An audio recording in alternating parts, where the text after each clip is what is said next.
Right, what we've got here is a facelift steering rack, which I've reconditioned, I've re-greased. Down here is the K-System brass slider. This was in the old rack that I've removed from the car. These are the OEM brackets, and as you can see, these are the OEM bushings here and here. What I've done is I've replaced those with solid aluminium bushes. Had them made by a machine shop. So what this will do will get rid of all the slop that the OEM rubber was basically giving you. I'll show you, it's probably easier. This hole, it moves around loads, there's loads of play on this, and you basically it can move on the bracket if you give enough force to it, so it's not really brilliant. Same with these nuts are the same size, so there's not so much play on there, but still you could be reduced. So what I've done is I've replaced these. They sit inside of the actual rack.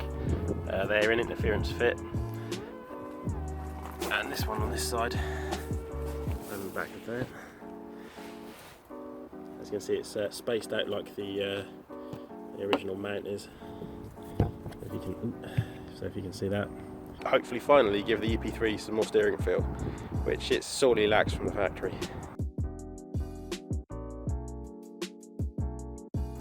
Okay, so these are the new customised arms. These are Melee arms, aftermarket arms. They've been shortened to this point. Adapters then been welded on the end to fit the spherical track rod ends, and these then bolt into the suspension.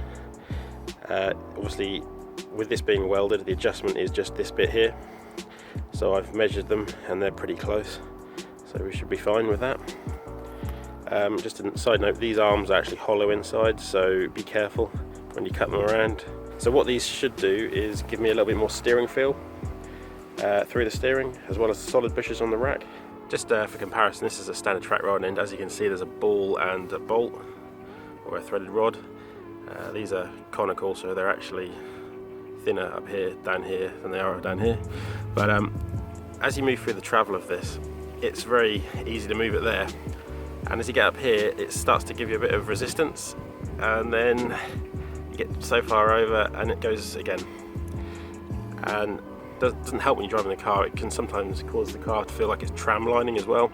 Look at one of these. There is literally the same resistance all the way across, and it's pretty smooth, so they should help quite a bit. The spherical track rod ends and the arms are now installed, as you can see. This spacer here is quite important.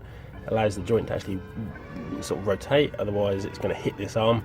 Obviously I've got straight arms on here, these are probably a bit unusual, and there's another one up here for the same reason. Something you could do with these, if you have the normal arms which come up here, is you could actually invert these.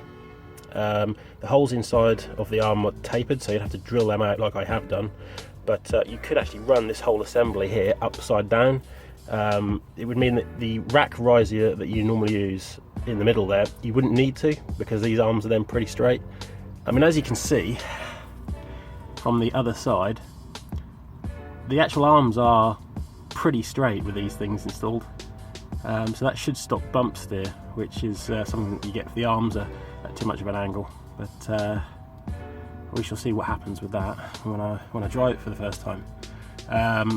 Adjustment on here seems pretty good. There's quite a lot of there. I suppose because these arms are flat on mine, I needed to shorten these up a little bit more than you would otherwise do. Obviously, as you can see here, this is how much I've had to push out to get relatively the right toe. There's still loads of adjustment though on there. So yeah, we'll just basically see how it goes. Okay, so it's now a week later, and I made a few little adjustments from what I've just shown you. The first of which is this motor here. This is a pre-facelift motor. It just seems to give it a little bit more assistance than the facelift version. So that was quite good, because the steering's quite heavy now, which is quite nice. Another thing which I talked about is I've now got proper boots covering the whole of the rose joint, and that's really good, because the the little dust shields that were on there before, absolutely rubbish, fell apart probably within about 3 days. Also on there, which I'll put up on the screen, is a misalignment spacer.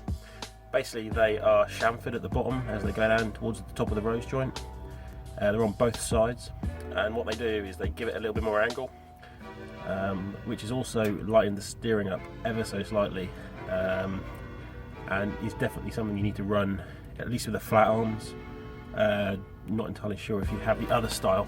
Had an alignment, and they are a absolute massive improvement over the OEM. The steering feel is absolutely brilliant.